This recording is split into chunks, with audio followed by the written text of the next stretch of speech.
摩的司机将女人骗到荒郊野岭，眼看周围没人，便动起了歪心思。我们耍一下吧。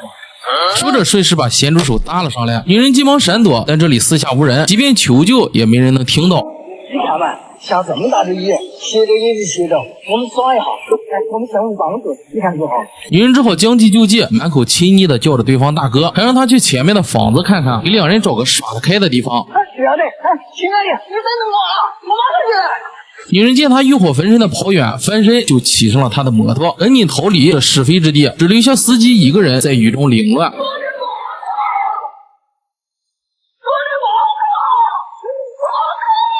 老汉以为她只是个普通的良家妇女，却不知道她是曾经叱咤风云大哥的女人。2001年的山西大同，一个女人走进麻将馆，在当年这种鱼龙混杂的地方，女人可不多见，但身边的汉子无不让开一条路，尊称她一声大嫂。女人名叫巧巧，她的男人是当地黑白通吃的老大斌哥，斌哥手下小弟无数，自然也有各种各样的矛盾等着斌哥处理。老贾借了老孙10万块，可他死活不承认，二人闹到斌哥面前，老贾越说越激动，你借了他的钱不还的话，那个弟兄们怎么拼你的？甚至从怀里掏出家伙拍在桌上。老孙，我来，不用送，来。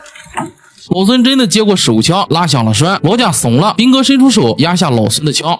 律师，斌哥，先把二爷请过来。斌哥点上一支烟，让老贾当着关二爷的面重新说一遍，他到底借没借老孙的钱？老孙，明天你给不钱还我的。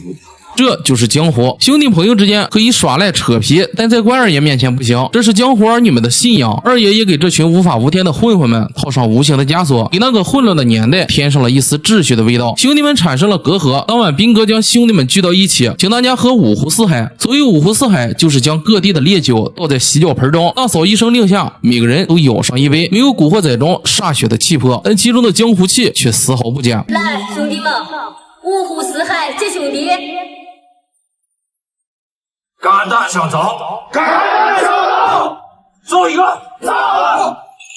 五湖四海下肚，干戈也化为玉帛。这天，曾经的大佬二勇找到斌哥，他早已金盆洗手，开发房地产，发了一笔大财。二勇表示自己就喜欢2样东西，一个是动物世界。你看这动物世界里头的老虎10个8亿，哎呀，我这就想洗澡了。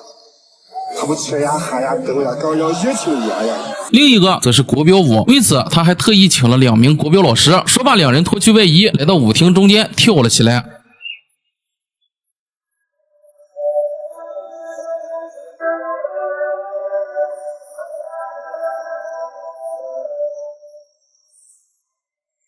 一为大俗，一为大雅，二勇也算雅俗共赏的成功人士。话正说着，二勇掏出1沓港币递给巧巧，说是要给他买几件衣服，可世上没有免费的午餐，自然也就没有白拿的钱。对不对？我和你说点事儿。原来二勇开发房地产被人造谣无理闹鬼，自己已经黑转白，再出面平事不方便，便想到了曾经的小弟彬彬。这事儿我给你铲了，你办事我放心。可事还没办，二勇就莫名其妙的被人杀了，杀人的小混混抓住了，可二勇哥的死依旧蹊跷。自从他退隐后，便本本分分的做生意，没和任何人有过矛盾，哪里会惹上这群不要命的小混混？斌哥给出了自己的推论，就是想年轻逞能，想出头。是啊，小孩儿，哎呀，这些小屁孩呀，不知道生气，最可怕的。斌哥找来大哥生前最喜欢的舞者，在大哥的坟头舞了一曲。二勇的死，他便不再过问。大哥的死给巧巧敲响了警钟，他想让斌哥趁早隐退，跟他一起过安稳的日子。可斌哥这样的人，心里哪有儿女情长？他的心中只有最重要的江湖梦。自己当年一拳一棒打出来的地位，岂能轻易拱手让人？斌哥当年斗狠上位，如今自然也有想干掉斌哥扬名的年轻人。话还没说完，冲出一名混混，对着斌哥就是一棍子。不至于吧？李雪，叫行动过来。巧巧掏出电话叫来手下，很快便抓住2个愣头青。兄弟们想干掉2个混混泄愤，斌哥没说话，只是问他们为啥要打自己。这错的，怎么听都不够江湖。香港电影告诉斌哥，做大哥要大度，要有格局。自己挨了打，2个混混也被小弟们一顿狠揍，这事儿就算扯平了。你叫什么？阿总，你呢？小总，年轻有为，走吧。但兵哥并未意识到时代变了，所谓的江湖规矩早已变成了一句玩笑，自己今天的善举换来的却不是善终。兵哥为了将自己的精神传递给手下，带着他们学习企业文化，到录像厅看香港电影。当年的香港电影不是英雄本色，就是兄弟情谊，只有不断学习，吸取他们的先进经验，自己才能长久的屹立在这片富饶的土地上。小弟们学着电影中的样子，穿西服打领带，还有人戴上了白手套，屋子里的墙上贴着兄弟齐心，其利断金。兵哥心中的江湖就是这样，有情有义，有热血，有兄弟，有厮杀，有流血。理想很丰满，现实却很骨感。兵哥拖着伤腿来到后山散心，悄悄背对着远处的火山。那火山灰应该是最干净的了吧？有可能。经过高温燃烧，野灰不就是最干净的？这鬼地方，成了炮灰也没人知道。说着，兵哥从包里拿出手枪。人家公安就收枪了，赶紧把枪扔了啊！你靠这个装弹了。可兵哥却说：“咱们这种人迟早会被干掉的。咱们是哪种人？江湖上的人。我不是江湖上的人。有人的地方就有江湖。”兵哥听完，扶着巧巧握住手枪，一开始枪口对准观众，再缓缓平移。这天，兵哥的小弟林家栋出狱，导演刁一男客串。多亏兵哥这些年内外打点，林家栋在里面没受罪。他将妹妹林家燕介绍给兵哥，还给兵哥送来一箱钱。兵哥当然不会收，太隆重了，请兄弟们吃一顿就好了。见兵哥不收，小弟又让妹妹拿出一盒雪茄，可雪茄刀却不知道哪儿去了。刀，雪茄刀。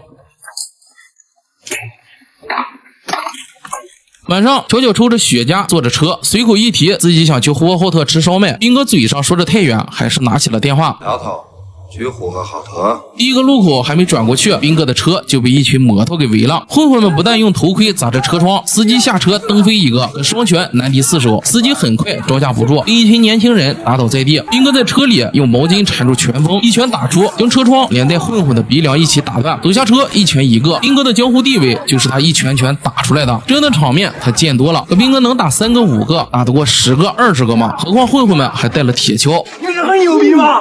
我你带皇冠！兵哥被按在引擎盖上疯狂输出，车里的巧巧吓坏了。可这样的场面他哪里帮得上忙？终于他想到了枪，虽然自己也很怕开枪，可为了兵哥他只能拼了。巧巧拉上枪栓，下车就是一枪。混混们老实了，巧巧将混混们逼退，转过身。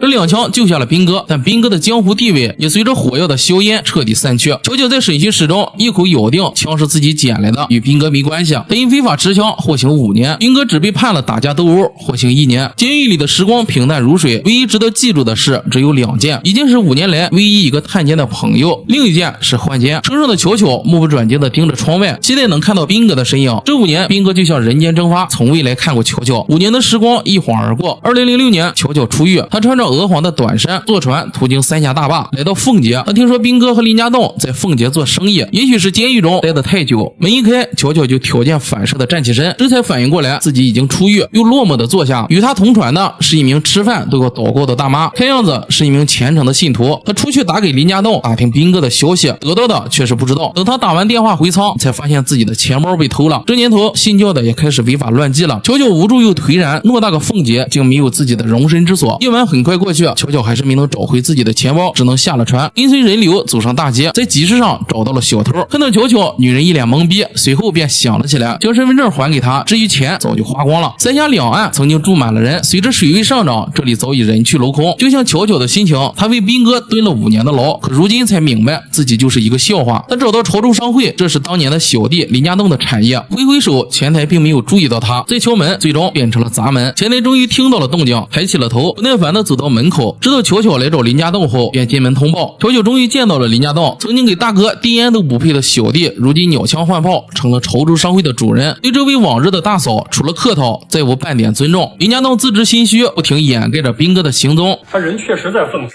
你来我也告诉他了，他没给你打电话呀？没有啊，他不在公司。